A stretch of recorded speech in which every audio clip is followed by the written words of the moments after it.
clock on my car's dashboard blinked too, 0 a.m. in blood-red digits, casting an eerie glow across the deserted road ahead. The night was thick with an unnatural silence broken only by the hum of my engine and the occasional rustle of leaves stirred by a chilling wind. I had taken this isolated route to save time, but now, surrounded by darkness, doubt crept in like a shadow. The road seemed to stretch into infinity, flanked by gnarled trees that loomed overhead like silent sentinels. The moon hid behind thick clouds, casting the world into an impenetrable darkness.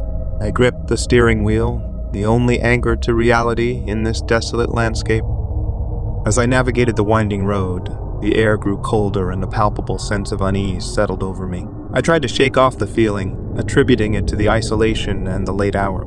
However, as the minutes passed, a voice in the back of my mind whispered warnings, a primal instinct urging caution. Suddenly, the car's headlights caught something in the distance, a figure standing at the side of the road.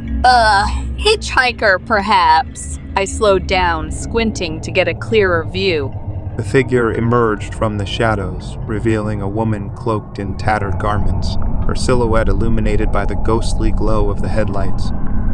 My heart quickened as I considered whether to stop.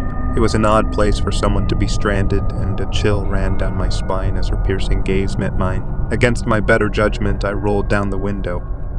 "Need a lift?" I called out, my voice sounding strangely hollow in the silent night. She nodded, her face obscured by a hood.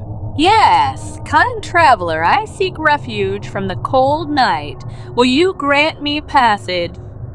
I hesitated, glancing around the desolate road, wondering how she had ended up in such a remote place. The wind whispered through the trees, and the shadows seemed to cling to her like spectral fingers. Something about her felt off, but empathy outweighed caution, and I unlocked the passenger door. As she entered, the air inside the car grew thick with an otherworldly energy. I forced a smile, trying to dispel the uneasy feeling settling over me. "Where are you headed?" I asked, attempting to break the silence that hung between us. She spoke in a voice that sent shivers down my spine. "Anywhere you go will be my destination, kind traveler. I am but a wanderer in the night." Unease settled over me like a heavy fog. I focused on the road ahead, the journey feeling more ominous with every passing mile. The woman in the passenger seat remained silent, her gaze fixed on the darkness outside. As we continued, the road seemed to narrow, the trees pressing in as if eager to reclaim the path. My heart raced, a growing sense of claustrophobia taking hold. I stole glances at the woman, but her features remained obscured by the hood. Abruptly, she spoke, her voice a haunting melody. "Do you believe in magic, kind traveler?" The question caught me off guard. "Magic, like spells and potions?" She chuckled, the sound sending a shiver down my spine. "Oh, there are many forms of magic, some far older and more potent than others. Do you fear the unknown, traveler?" I shifted uncomfortably in my seat, the atmosphere in the car growing more oppressive. I don't know what you mean." She turned to me, her eyes gleaming with an otherworldly light. "The road you tread is not merely a path through the night. It is a conduit between worlds, a threshold where the veil is thin." Dread settled in the pit of my stomach, the road now feeling like a precarious bridge to the unknown. "What are you talking about?" She leaned closer, her breath cold against my ear. "I am a witch, and this road is my domain.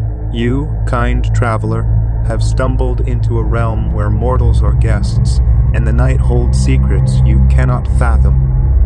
I gripped the wheel tighter, my knuckles turning white. "Witch or not, I just want to get out of here. Can you show me the way back to the main road?" Her laughter echoed through the car, a haunting sound that seemed to reverberate in the very air. Oh, main road! The main road, a concept of your world. Here, there is only the road I weave, and you are bound to its twists and turns. The car's interior felt stifling, the air heavy with an otherworldly presence. I glanced at the rearview mirror, my eyes widening in horror. The road behind us had vanished, swallowed by an impenetrable darkness. Panic surged through me, a cold sweat breaking out on my forehead. "Stop the car," I demanded, my voice shaky. "Let me out." The witch tilted her head, her eyes glinting with an eerie amusement. "There is no stopping once you've entered this realm, kind traveler. You are mine until the journey is complete."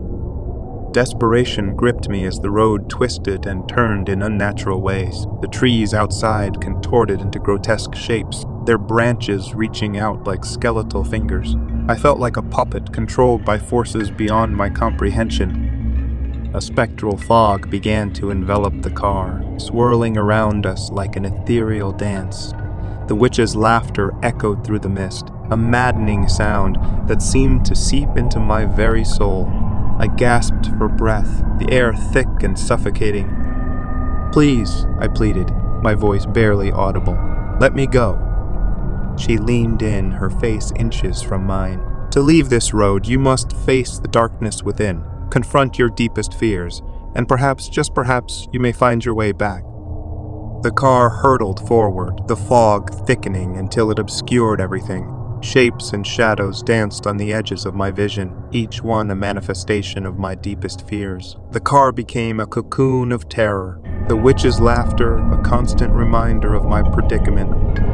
In the suffocating darkness, memories, long buried, resurfaced, fears, regrets, and haunting images that clawed at my sanity. The road twisted and turned, a nightmarish labyrinth that seemed to revel in my torment. Just as I thought I couldn't endure it any longer, the fog began to lift. The car emerged into a familiar landscape, the moonlight casting a gentle glow on the main road. My breath caught in my throat as I realized I was back where I had started, the witch no longer in the passenger seat. I pulled over, my hand shaking as I tried to make sense of the ordeal. The clock on the dashboard blinked 3:33. The witch's warning echoed in my mind. A road between worlds, a journey through the unknown. As I drove away, the events of that night lingered like a haunting melody. The road I had traveled was no ordinary path, and the witch's words reverberated with a truth beyond my comprehension. I glanced at the rearview mirror, half expecting to see her spectral figure, but the road behind me remained empty.